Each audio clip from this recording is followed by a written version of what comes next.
Hi అండి. నమస్తే. నా పేరు శేషకుమారి. మా ఛానల్ ఎరా గార్డెన్స్‌కి స్వాగతం అండి. మనకి గార్డెన్‌లో కొన్ని పూలు అసలు ఏమాత్రం శ్రమ లేకుండా, చక్కగా సీజన్‌తో నిమిత్తం లేకుండా ఎప్పుడు విరబూస్తూ కంటికి ఆహ్లాదకరంగా చాలా బావుంటాయి కదండీ! అవి కంటికి ఆహ్లాదకరంగానే కాదు, మెడిసినల్ వాల్యూస్ కూడా ఉన్న పూలు. అవి ఏంటన్నది మీకు చూపిస్తాను. బొగడబంతి భలే నిండుగా విరబూసి ఎంత అందంగా ఉంటాయండి ఈ పూలు. చాలా అసలు ఈజీ మెయింటెనెన్స్. మనం చిన్ని పాట్స్‌లో కూడా వేసేయొచ్చు. ఇక్కడైతే ఇది ఈ ఎడీనియం మొక్క పక్కన చక్కగా నాటుకునండి భలే పెరుగుతుంది. పెద్ద పెద్ద పాట్సే కావాలని లేదండి ఈ బొగడబంతి మొక్కకి. ఎక్కడైనా సరే చాలా సులువుగా నాటుకుపోతుంది. నిండుగా విరబోస్తుంది. చీడపీడల ఇబ్బంది ఉండదు. వాటరింగ్ అది మనకి 2 రోజులు నీళ్లు పోయకపోయినా ఏం పర్లేదండి. సాయిల్ మిక్స్ కూడా ఇలాగే ఉండాలని ఏమీ లేదు. మనకి కంపోస్ట్‌లు అవి వెయ్యకపోయినా చక్కగా వచ్చేస్తది. అలాని పాపం దానికి ఎక్కువ పువ్వులు పూయాలంటే బలం కావాలి కదా! అందుకని మనం ఏదో ఒకటి పోషకాలు అంటే మన ఇంట్లో బియ్యం కడిగిన నీళ్లు, పప్పులు కడిగిన నీళ్లు, లేదంటే అరటిపళ్ళ తొక్కలు, పుచ్చకాయ తొక్కలు, రకరకాల కాయగూరల తొక్కలు ఇటువంటివన్నీ కూడా నీళ్ళలో నానబెట్టేసి పోసామనుకోండి అవి చాలు. కొద్దిగా బెల్లం కలిపి అలా ఉంచేసామనుకోండి చక్కగా ఫెర్మెంట్ అయిపోతుంది. అదే కొంచెం డైల్యూట్ చేసి మనం ఇచ్చుకుంటే మరింత బాగా పోస్తాయి. కాబట్టి అలా ఫెర్మెంట్ చేసుకుని అప్పుడు డైల్యూట్ చేసుకోవాలి ఎక్కువ. అలా కానీ చేసుకోవచ్చు. ఇదిగోండి ఇక్కడ గొట్టంలో ఎంత బాగా వస్తుందో. గొట్టం మీకు దగ్గర నుంచి చూపిస్తాను. ఇదిగోండి మామూలుగా మనం ఇళ్ల పనులకి కొంచెం తెచ్చుకుంటూ ఉంటాం కదండి గొట్టాలు అవిని.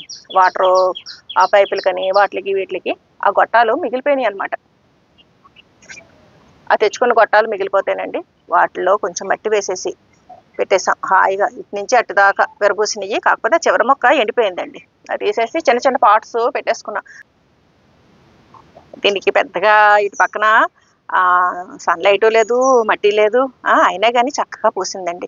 పాపం ఇంకా కొంచెం ఎక్కువ సన్లైట్ తగిలితే ఇంకా బాగా వస్తుంది. మట్టి పర్లేదండి. ఇది పెద్ద గొట్టం అనమాట. ఆ పెద్ద గొట్టంలో ఎక్కువే పట్టింది. ఈ గొట్టాలు ఇంటి పనుల కోసం తెచ్చినప్పుడు మిగిలిపోయినాయండి. అంటే చిమినీ పెట్టడం కోసమని వంటింట్లో తెచ్చినప్పుడు మిగిలిపోతే ఆ గొట్టం మళ్ళీ రిటర్న్ తీసుకోరు కదా కట్ చేసిన ముక్కలు. అందుకని ఇలా ఓపెన్ చేసేసండి ఇక్కడ ఈ మొక్క వేసామన్నమాట. ఇది బొగడబంతి. ఈ చివరి నుంచి ఆ చివరి దాకా వేసామండి. చాలా బాగా పూసింది. ఇక ఈ చివరి మొక్క పోయింది. అందుకని చిన్న పాట్స్ పెట్టేశాను. నాకు ఈ పాట్స్ పెట్టాక ఐడియా వచ్చింది. ఈ చిన్న మొక్కలు పాట్స్ అవి మనం ఎక్కడ పెట్టాలి ఏంటి అనుకుంటా ఉంటాం కదా. అంటే మనం ఏదైనా విత్తనాలు అవి వేసుకున్నప్పుడు ఆ విత్తనాలు పెట్టిన చిన్న పాట్స్ వాటరింగ్ చేయడానికి కోసం వాటికి అటువంటివి ఇటువంటి గొట్టాల్లో వరుసగా కొంచెం పెట్టేసుకున్నాం అనుకోండి మనకి వాటరింగ్కి ప్రాబ్లం ఉండదు. అవి కూడా చాలా ఈజీగా చక్కగా కదలకుండా సెట్ అయిపోతాయండి. దానికి ఈ బొగడబంతి మాత్రం నిండుగా విరబూసిందండి. ఆ డోర్ పక్కన వేసామన్నమాట.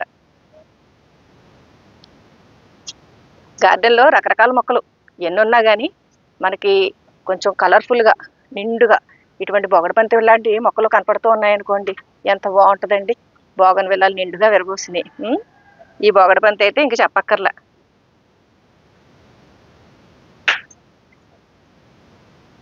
ఈ మెడిసిన్ కింద కూడా యూజ్ చేయొచ్చటండి.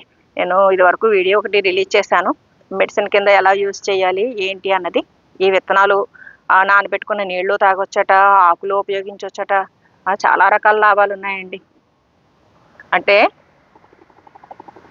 ఈ బొగడబంతి మనకి కంటికి ఆహ్లాదకరంగా కనిపించడంతో పాటు చక్కటి ఆరోగ్యాన్ని కూడా మనకు అందిస్తుంది అనమాట. ఇటువంటి మొక్కలు మనకి సులువుగా మెయింటైన్ చేసుకునే మొక్కలు గార్డెన్లో ఉన్నాయనుకోండి మనకి అంత శ్రమ అనిపించకుండా అందంగా కంటికి ఇంపుగా కనిపిస్తూ ఉంటాయి. ఈ బొగడబంతి కూడా చాలా ఈజీగా పెరుగుతుందండి. సులువుగా 365 రోజులు పోస్తుంది. ఇటువంటి మొక్క మన గార్డెన్లో ఉందనుకోండి ఎంత నిండుగా ఉంటుంది. మీకు కావాలనుకుంటే కనుక నాకు డిస్క్రిప్షన్లో మెయిల్ ఐడి ఉంటుందండి. దానికి పంపించండి. మర్చిపోకండి. రిపీటెడ్గా పంపించిన వాళ్ళకి నేను పంపించలేను. కాబట్టి మీకు పాత వీడియోస్ కూడా చూసుకుని అవి కూడా ఏం కావాలి ఏంటి అన్నది ఒకటేసారి నాకు పెట్టేస్తే నేను పంపిస్తానండి. ఈ వీడియో పైన మీ అభిప్రాయాలు కామెంట్ సెక్షన్లో తెలియజేయండి. సర్వే జన సుఖినో భవంతు. Please like, subscribe my channel.